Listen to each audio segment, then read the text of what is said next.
بسم اللہ الرحمن الرحیم۔ آج کا دوسرا ویلاگ، معصیت کی زندگی کے ساتھ اگر دنیا میں نعمتیں مل رہی ہیں تو یہ استدراج ہے۔ پیج 121 اور حدیث نمبر 75، حدیث معرف الحدیث جلد نمبر 2۔ قال اللہ تعالی وما آتاکم الرسول فخذوہ وما نہاکم عنہ فانتہوا، جو تم کو رسول دیں وہ لے لو اور جس سے روکیں اس سے رک جاؤ۔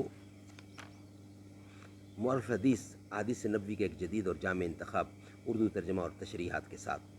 جلد 2۔ رائٹر ہیں اس کتاب کے مولانا محمد منظور نحمانی۔ صفحہ 121، ویلاگ نمبر 2، احادیث نمبر 75۔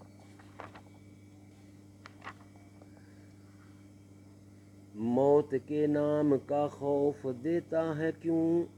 موت جس روز آئے گی مر جائیں گے۔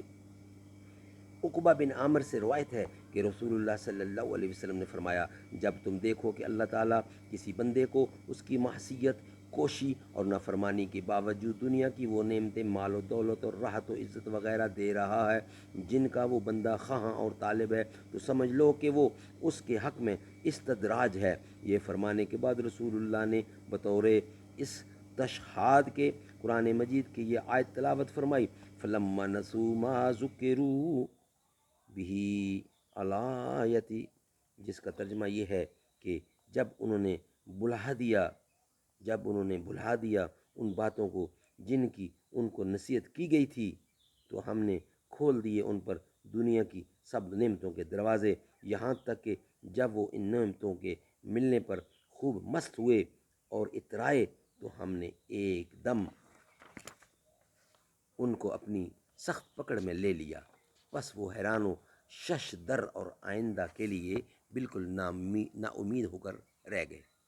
تشریح: اس دنیا میں اللہ تعالیٰ کے جو قوانین چل رہے ہیں، جن کے مطابق افراد یا اقوام کے ساتھ وہ معاملہ فرماتا ہے، ان میں سے ایک استدراج بھی ہے، جس کا مطلب یہ ہے کہ جب اللہ کا کوئی مجرم اور باغی بندہ یا گروہ معصیت، کوشی اور سرکشی میں حد سے بڑھ جاتا ہے اور آخرت اور خدا کے احکام سے بالکل بے پرواہ اور بے فکر ہو کر زندگی گزارنے لگتا ہے، تو اللہ تعالیٰ اس سے سخت ناراض ہو کر کبھی کبھی ایسا بھی کرتا ہے کہ اس کی رسی اور دراز کر دیتا ہے،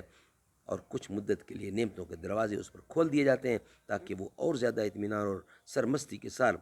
اس خدا فراموشی اور سرکشی میں آگے بڑھتا رہے اور پھر بڑی سے بڑی سزا پائے۔ دین کی خاص زبان میں اللہ تعالیٰ کے اس معاملے کو استدراج کہا جاتا ہے۔ پس مندرجہ بالا احادیث کا مطلب یہ ہوا کہ جب کسی بندہ یا گروہ کو تم اس حال میں دیکھو کہ وہ خدا اور آخرت کو بالکل بھلا کر مجرمانہ اور باغیانہ زندگی گزار رہے ہیں، اور اس کے باوجود اللہ تعالیٰ کی طرف سے ان کو انواع و اقسام کی نعمتیں مل رہی ہیں اور وہ دنیا کے مزے لوٹ رہے ہیں، تو کسی کو یہ مغالطہ نہ ہونا چاہیے کہ اللہ تعالیٰ ان سے راضی ہو کر اپنی نعمتیں ان پر انڈیل رہا ہے، بلکہ سمجھ لینا چاہیے کہ اللہ تعالیٰ ان کی رسی دراز کر رہا ہے اور ان کا آخری انجام بہت برا ہونے والا ہے۔ وقت کے بادشاہوں سنو، ظلم کی فوج کے